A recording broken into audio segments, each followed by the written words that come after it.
এই মুহূৰ্তত ৰাজ্যৰ সকলো ছাত্ৰ ছাত্ৰীৰ বাবে আহি পৰিছে এটা জৰুৰী খবৰ। শিক্ষামন্ত্ৰী ডাক্তৰ অনুজ পেগুৱে কৰিছে বৃহৎ ডাঙৰ ঘোষণা। অহাকালিৰ পৰা পাঠদান কৰা হ'ব। এইসকল শ্ৰেণীৰ কোনসকল শ্ৰেণীৰ পাঠদান কৰা হ'ব সবিশেষ এই ভিডিঅ'টোৰ মাধ্যমেৰে আপোনালোকক জনাই দিম।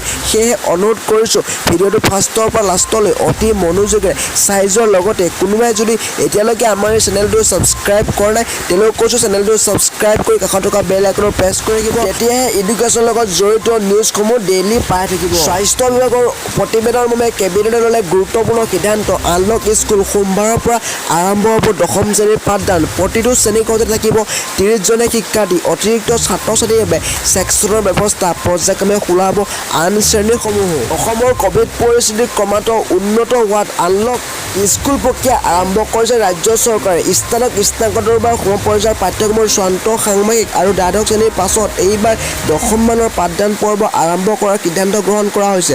স্বাস্থ্য বিভাগৰ দাখিল কৰা প্ৰতিবেদনৰ মৰ্মে মুখ্যমন্ত্ৰী ডাক্তৰ হিমন্ত বিশ্ব শৰ্মাৰ অধ্যক্ষতাত আজি অনুষ্ঠিত কেবিনেট বৈঠকত এই সন্দৰ্ভত অনুমতি প্ৰদান কৰিছে। কেবিনেট বৈঠকৰ অন্তত সংবাদমেলযোগে শিক্ষামন্ত্ৰী ডাক্তৰ অনুজ পেগুৱে সদৰি কৰা অনুসৰি 20 ছেপ্টেম্বৰৰ পৰা অৰ্থাৎ সোমবাৰৰ পৰা ৰাজ্যৰ চৰকাৰী বেচৰকাৰী হাইস্কুল মাদ্ৰাছা আৱাসিক বিদ্যালয় আৰু দিবা বৰ্ডিং শিক্ষানুষ্ঠানত 10ম শ্ৰেণীৰ পাঠদান আৰম্ভ। শিক্ষামন্ত্ৰী ডাক্তৰ পেগুৱে লগতে কৈছে যে ক'ভিড পৰিস্থিতিৰ খাম কটাৰ লগে লগে স্নাতকোত্তৰ চূড়ান্ত ষাণ্মাসিক আৰু দ্বাদশ শ্ৰেণীৰ পাঠদান আৰম্ভ কৰিছিলোঁ। আজি কেবিনেটে স্বাস্থ্য বিভাগে অসমৰ ক'ভিড পৰিস্থিতি উন্নত সম্পৰ্কত প্ৰতিবেদন দাখিল কৰে। ধন্যবাদ।